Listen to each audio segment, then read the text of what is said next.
നടികർ തിലകം ഈ സിനിമ കാണാൻ പോകുമ്പോൾ ഞാൻ ഭയങ്കരധികം പ്രജുഡീസ് ആയിട്ടാണ് പോയത്. ഒരു ലാൽ ജൂനിയർ ചിത്രം കാണാൻ വേണ്ടിയിട്ടല്ല, ഒരു ടൊവിനോയുടെ ചിത്രം എന്നുള്ള രീതിയിൽ പ്രതീക്ഷിച്ചിട്ടാണ് പോയത്.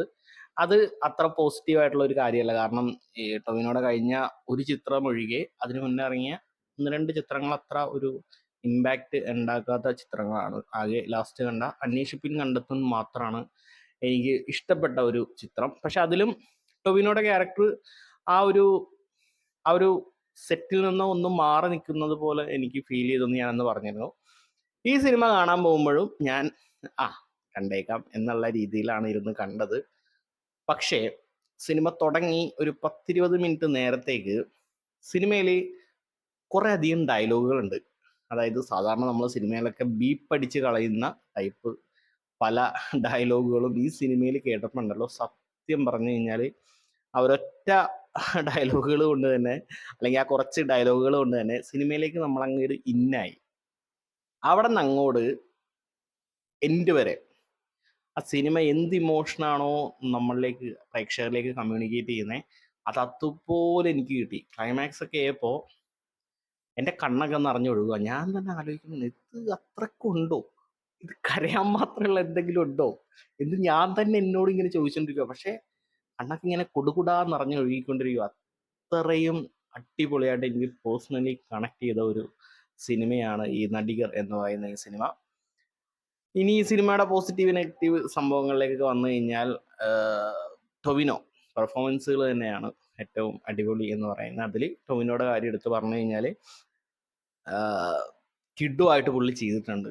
ഞാൻ പറയുന്നത് ഒരു എന്താ പറയുക, ഇതിലൊരു ക്യാരക്ടർ, ആ ക്യാരക്ടറിൻ്റെ ഒരു ജേണി എന്നൊക്കെ പറഞ്ഞു കഴിഞ്ഞാൽ, തുടക്കത്തിൽ വേണമെങ്കിൽ ഒരു ടൊവിനോയുടെ അഭിനയവും ക്ലൈമാക്സിലേക്ക് വരുമ്പോൾ ഒരു ലാലേട്ടൻ്റെ ലെവലിലുള്ള പഴയ വിൻറ്റേജ് ലാലേട്ടൻ്റെ രീതിയിലുള്ള ഒരു അഭിനയവും ആ ഒരു ജേണിയാണ് കാണിക്കേണ്ടത്. പക്ഷേ അത്രയൊന്നും നടപടിയാവില്ലല്ലോ. പക്ഷെ ടൊവിനോ മാക്സിമം അത് ഗംഭീരമായിട്ട് ചെയ്തിട്ടുണ്ട്.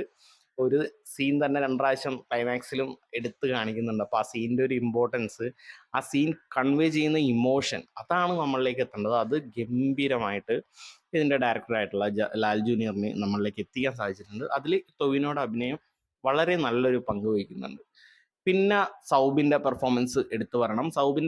സൗബിനെ കാണിക്കുമ്പോൾ തന്നെ ഇത് ക്ലീഷേ വെറുപ്പിക്കലാവും എന്ന് തന്നെയാണ് ഞാൻ കരുതിയത്. ഞാൻ പറഞ്ഞല്ലോ, ഈ സിനിമ ഞാൻ ഭയങ്കരധികം പ്രജുഡീസ് ആയിട്ട് തന്നെയാണ് ഓരോരുത്തരെയും നോക്കിക്കേണ്ടത്. പക്ഷേ എൻ്റെ പ്രതീക്ഷകളൊക്കെ തകർത്തുകൊണ്ട് സൗബിനും കിടുവായിരുന്നു. നല്ലൊരു കിടിലൻ ക്യാരക്ടറായിരുന്നു.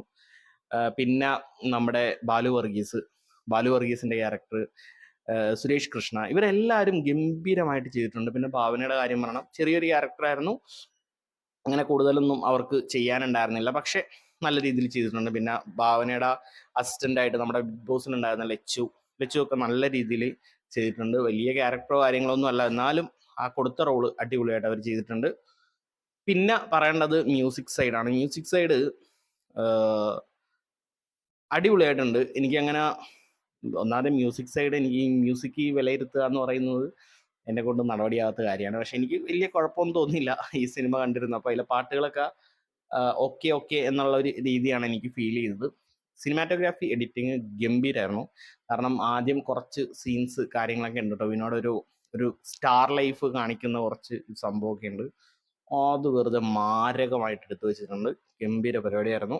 പിന്നെന്താ പറയുക, അത്രയൊക്കെ ഉള്ളൂ. എനിക്ക് ഭയങ്കരമായിട്ട് ഇഷ്ടപ്പെട്ട, ഇപ്പോൾ ആവേശത്തിനും വർഷങ്ങൾക്ക് ശേഷമൊക്കെ കണ്ടതിൽ വെച്ച് എനിക്ക് ഭയങ്കരമായിട്ട് എന്നെ കണക്ട് ചെയ്ത, എന്നെ ഇമോഷണലി ഭയങ്കരമായിട്ട് കണക്ട് ചെയ്ത ഒരു സിനിമയാണ് നടികർ എന്ന് പറയുന്ന ഈ ഒരു സിനിമ.